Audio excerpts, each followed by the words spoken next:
Hi, everyone. Hope you're having a great day. So, I am getting a little bit feisty today.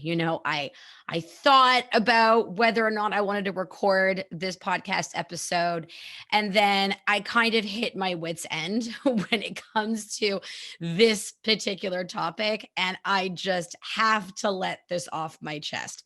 So, I'm here today to talk about my feelings about the anti sleep training world and the messaging that they are often sending to their people. There's no words to describe how much this messaging makes my blood boil. Namely, that A, I am this horrible, terrible person for teaching exhausted parents how to sleep train their babies. And B, that the parents themselves are doing this terrible, awful, horrible damage to their little ones.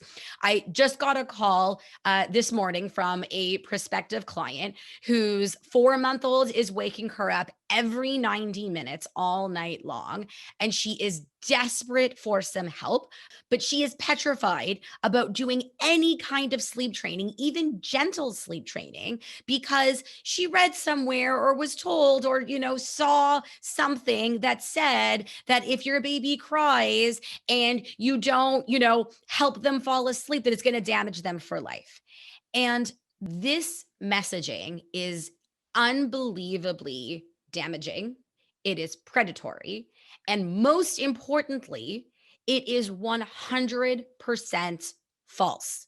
There is no evidence to back up any of these strong, unbelievably horrible things that this world says. And I don't want to dive into detail when it comes to, you know, specifically the discussion around attachment, because I actually have a separate podcast episode where I interviewed Dr. Shauna Alvarez, who spoke all about attachment parenting versus attachment theory and sleep training. And she goes into this in much more detail, basically explaining why she agrees with everything that I'm saying, that it's unbelievably harmful messaging, that it's false. And she goes into it in much more detail. So I'm going to link that episode below in the show notes so you can take a look at it.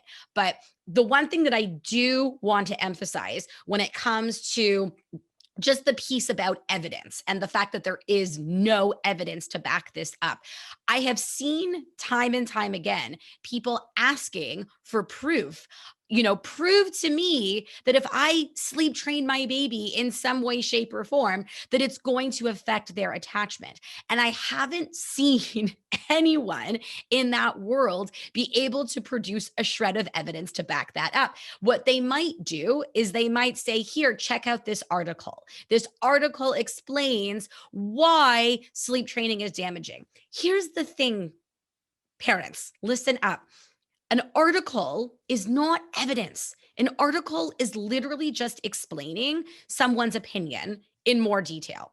And maybe that person who's explaining their opinion might have a bunch of letters next to their name. But you know what? There are just as many articles written by people who also have a ton of letters next to their name who are going to disagree with it and show that and look at things from the completely opposite perspective. And so it's important to recognize that when they are showing you an article as a form of evidence, that's actually not evidence. It's just explaining someone's opinion. But in order to prove a theory to be fact, like, you need to have studies to back that up. So if you need that evidence, absolutely take a look, listen to, my interview with Dr. Shauna Alvarez.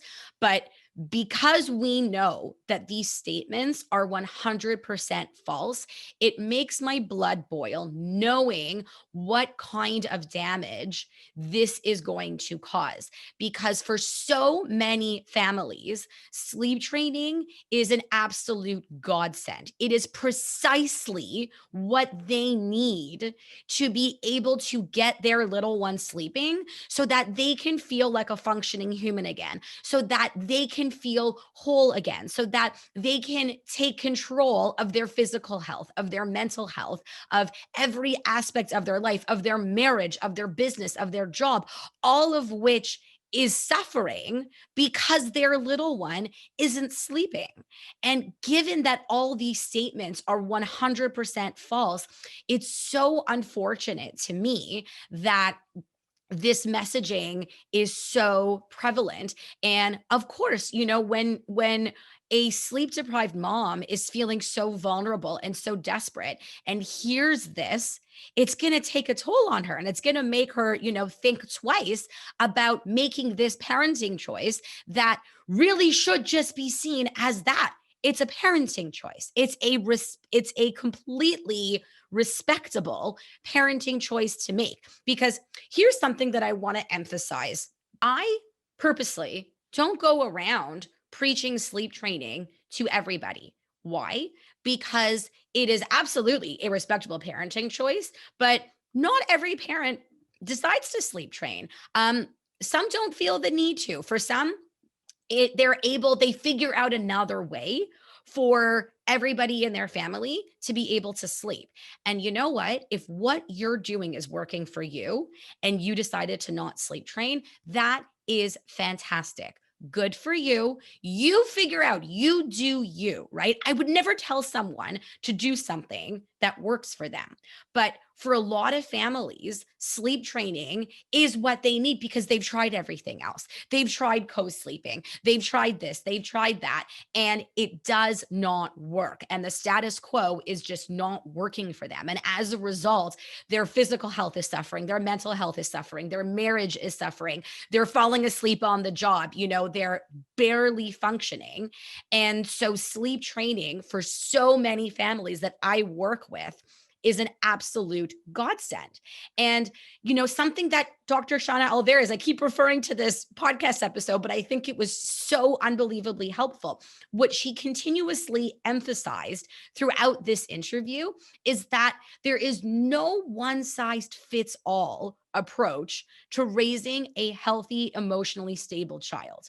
There are multiple routes that you can take that will get you from point A to point B. And with sleep and sleep training, it's no different. Some might choose to sleep train and some might not. And that's okay. But the problem that I have with the anti-sleep training world is that they don't agree with that. They say, no, you got to do things my way. This is not an acceptable parenting choice. And if you do it, it's going to harm your kid, even though I don't have any evidence to back that up. This is just what I think. And as a result, it's not respectful of any other choice other than what they are telling people what to do. You see, I would have no problem if their messaging was, hey, moms, you know what? If you don't want to sleep train, I've got another option for you. You can come to me, come and, do my program or get my support. And I've got another option for you because sleep training might not be for you. That's fantastic. Amazing. I am all for offering multiple options so that parents can figure out what works for them. But that's not the messaging here. The messaging is, you sleep train your baby, you're going to harm them, even though I don't have any evidence to back that up. And I have a really, really, really big problem with that, because for so many families, the consequences of not getting their little one consistently sleeping through the night are astronomical. Here's another thing that drives me absolutely crazy about the messaging in the anti-sleep training world. What drives me up the wall, and it is that what they are offering to the vast majority of these exhausted sleep deprived parents is not helpful. It's not helpful whatsoever to tell an exhausted mom, enjoy the snuggles. The days are long, but the years are short. Or just enjoy it. They're not going to be young forever. That's another way of saying, suck it up, buttercup.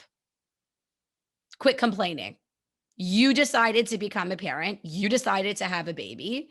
And so chronic sleep deprivation needs to come along with it. That's not helpful. It's not helpful to tell a mom you want a break during the day, so you want to be able to put your baby down for a nap and have an hour and a half to yourself. No, sorry, you don't get to have that break. You need to hold your baby the entire time for their nap, and you have to enjoy it. That's terrible. That's awful. And it's not the least bit helpful. And it doesn't validate the fact that this mom does in fact need that time to herself to be able to recuperate. So this completely unhelpful, guilt-ridden messaging of this is what you should be doing and you should enjoy it is so it's such a it messes with people's minds, because what it does is it tells an exhausted mom, if you don't enjoy this, if you don't enjoy waking up with your baby all night long, or you don't enjoy holding her all day long for naps, then it must mean that there's something wrong with you.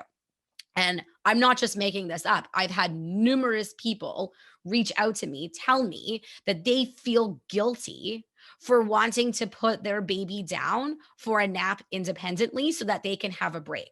Why is it now considered selfish for a mom to want a break? Why is it considered selfish for a mom to want to sleep at night when sleep is not a luxury?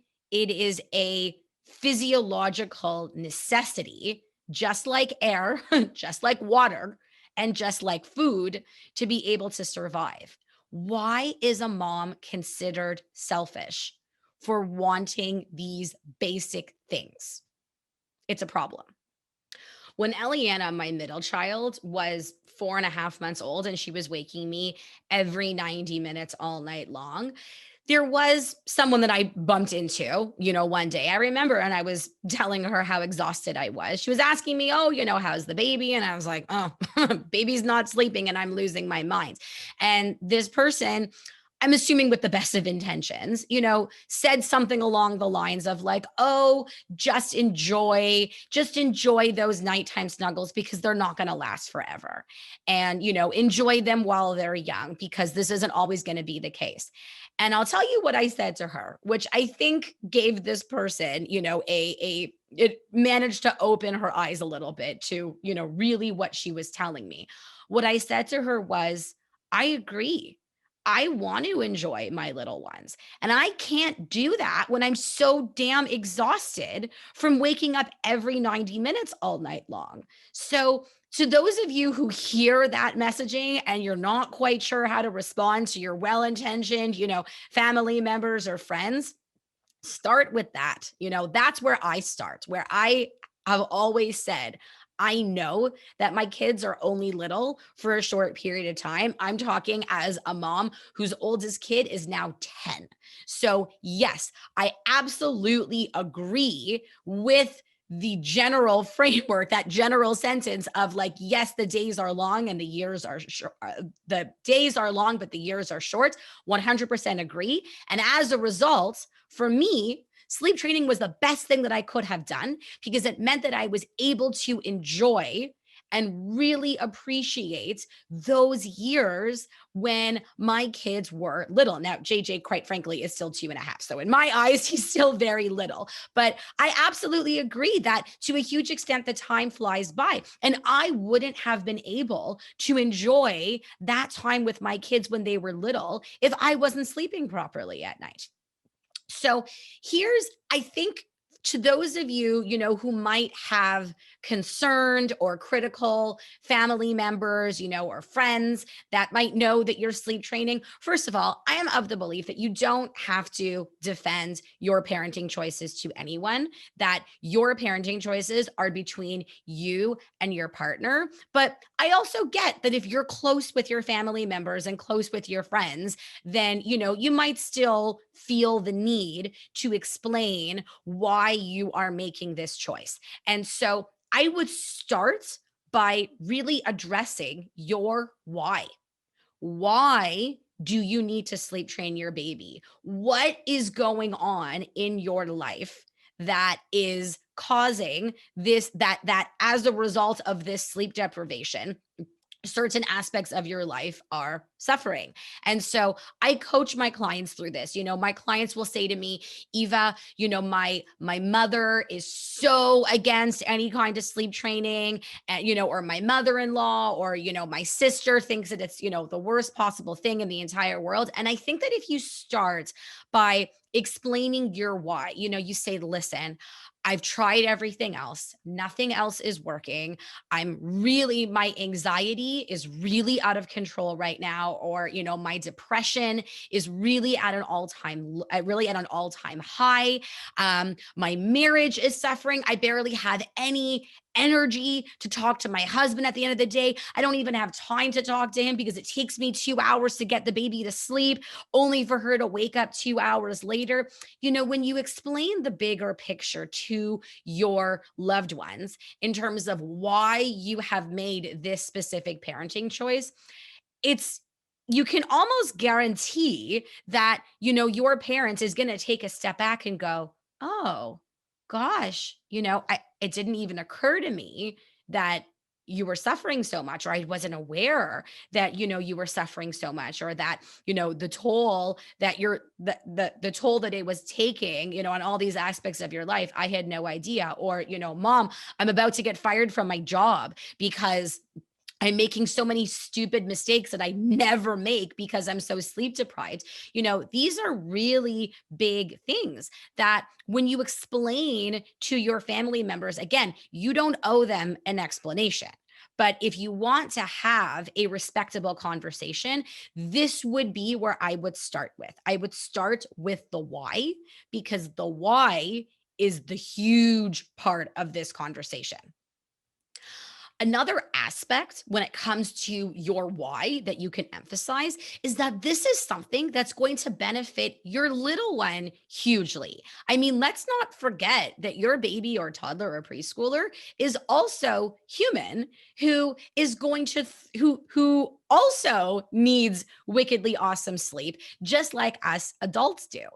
Because let's not forget that when your little one is consistently sleeping through the night and napping like a champ, it's going to help support their immune system. It means that they'll be happier and less cranky during the day because they're more well rested. You know what it's also going to help with? It's going to help with their nourishment. It's going to help with feeding, because it means that when they wake up completely well rested that next day, they have the energy and the wherewithal to explore eating, explore solid food, actually have the energy to be able to sit down and concentrate on picking up that piece of chicken and putting it in their mouth and chewing it and swallowing it. It also means that even if they're not on solid food just yet, or they're not eating solid food primarily, that and they're still relying on milk for nourishment, it means that they can now look at milk as a form of nourishment as opposed to a means of falling asleep, which is going to help them eat better during the day as well, because they're not using the breast or the bottle to fall asleep and snooze on.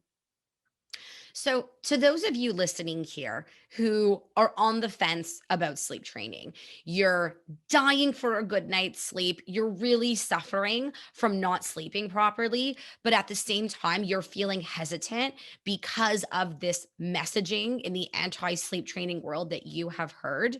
I want you to know, first of all, I hear you and I see you. You are not alone here. There are so many people in your position who are feeling stuck. And I want you to know that if you feel the need to sleep train, if you want to sleep train your little one, that it is a completely respectable choice and understandable choice for you to make. If you don't want to, you don't have to. But remember that there are multiple routes that you can take to get you from point A to point B, so that you can raise that emotionally stable child that you want to raise, while at the same time taking care of yourself and your family's needs. So I am giving you permission to explore sleep training as a completely respectable parenting choice, because it is. Please do your best to ignore that very damaging, predatory, and most importantly, false messaging that you might hear elsewhere because there isn't an ounce of truth behind any of it. So, thank you so much for listening in to this rant of mine. I do selfishly feel a little bit better now that I got this off of my chest.